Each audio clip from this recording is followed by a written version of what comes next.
Okay, and now Tony Marx, who's the president of the New York Public Library, is going to talk about a very innovative project that he's in the midst of that really could change the nature of what libraries actually are. So Tony, please.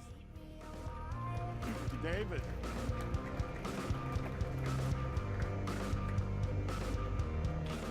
Hey everybody, can you hear me? Good. So I'm Tony Marx, I'm the president of the library. I know you're thinking, has David lost his mind inviting someone who runs a library, never mind the largest library in America, possibly the world, to a conference of techies? So just to give you a little bona fides, you think of the library as this, but that is only one of 215 public library buildings in the city of New York. All told, we get about 40 million physical visits a year. That's more than all the museums and all the sporting teams combined. In the years since I've been at the library, so 6+, we've created education programs that now get 1.5 million annual visitors. In the last 5 months, circulation of children's books is up 27%. So if you're worried that libraries are going out of business, or maybe you're hoping that libraries are going out of business, let me tell you that that is not the case. The building is so recognizable because it symbolizes what libraries have symbolized for millennia, which is to be the holders, the protectors, and the providers of all the accumulated knowledge of humanity permanently. But we know that not everyone can or does come to this building. I grew up in New York City, Washington Heights. I never walked in this building. I thought it was definitely for people fancier than me. And most libraries don't look like this with 55 million items in them. Most of them look a little more like this. Now, I know that's a purposefully stark imagery for you, but the truth is most books, by the vast majority, are not available to most people in any form at this point in the 21st century. Certainly, if you rely on physical collections of your local library, which may not be 42nd Street and 5th Avenue, you will find that the quality information you seek is not there. You will be often misinformed for the lack of that information. And most importantly, as an educator, and I hope we are all educators, we are losing the potential of applying the combined intelligence of humanity onto the world of quality information and setting it loose. So we need a solution. And we think technology can be that solution. Now, that requires connectivity. You heard from Rangu and my other friends that we have a real problem. The New York Public Library, we live in a city, the capital of the information age. 2 to 3 million New Yorkers don't have broadband at home. We started a program with the public schools. We're at about 35,000 households where we're lending people Wi-Fi to take home for a year at an edge. But it's just the tip of the iceberg. So we need to solve the connectivity problem. But then we need to make sure that that connection gets you access to all the world's quality information. So we've launched an app. Who would have known? Library launches an app. You can download it right now. It's called SimplyE. There are several versions of it. There's if you have a New York Public Library card or you apply for a New York Public Library card online, you have access to the hundreds of thousands of books that are already on the site.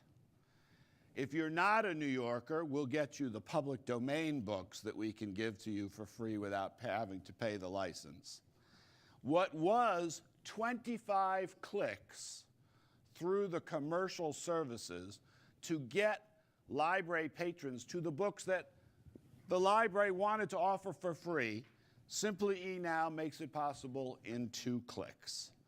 We're not doing this alone. We're doing this with the Library of Congress, with Internet Archive, with the Digital Public Library of America. We won't be able to solve this alone. We have, in particular, a serious problem. Part of the problem is copyright. We are not opposed to copyright. Even if we were opposed to copyright, the Constitution of the United States makes it clear that's not going away, nor do we believe it should, because producers of information need to be able to earn a living. But it's also the lack of availability. Even if you did not need to rely on the library because you couldn't afford books, and you went to Amazon and you went looking for books, this is what you will find. The stuff in the public domain, the classics, no problem, right? Very cheap.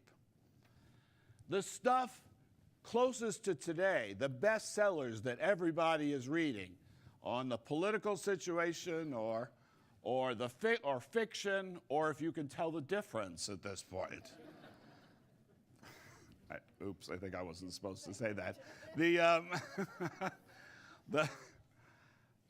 Amazon will not get you the vast majority of the books that have ever been produced, which were the books produced in the 20th century, because they're in copyright and out of print. There isn't demand, and there can't be demand because you can't find the book to decide you want to read it and tell your friends to read it. But you know what? You see that hole in that graph? We've got all those books. We really do. The great libraries of the world have them. We need to ensure access to the public, and we need to ensure that there's fair compensation for those who have been the creators of this work. Another way to look at it, Chris's great long tail. So you see the fat end over here? You can get that in the bookstores if you can find a bookstore. You can certainly get it in most libraries. All that other stuff, including like the books I've ever written, which are down here somewhere, you can't get those. They're not available. We need to make those available. That is what the library is in the business of doing. So we've taken our app, and we've started to offer it. It's public domain. We offered it to every library in the country so far. We're closing in on the first 1,000 libraries by the end of this year. Here's what we believe. We believe that libraries are a key to solving this problem, because libraries are everywhere in America, in every neighborhood. So here's the aspiration, folks. Why, in the age of great technology, should we let geography, finance, or time constrain your access to all the quality accumulated information of humanity? Why should the kid growing up in the South Bronx, or in Oklahoma, or in Soweto, South Africa, not have as great access to the full collection as someone who lives at 42nd Street and Fifth Avenue, maybe even faster access? And not just to those books, but potentially to every book ever written. This may sound crazy, but it was the founding vision of the industry that we're here to talk about. We got stuck. We can talk about that if you want. Libraries can solve this problem, and we are on the path to doing so. We are the only source for so many of those missing books. We are, according to polls, and I know it's a low bar, the most trusted institution in America.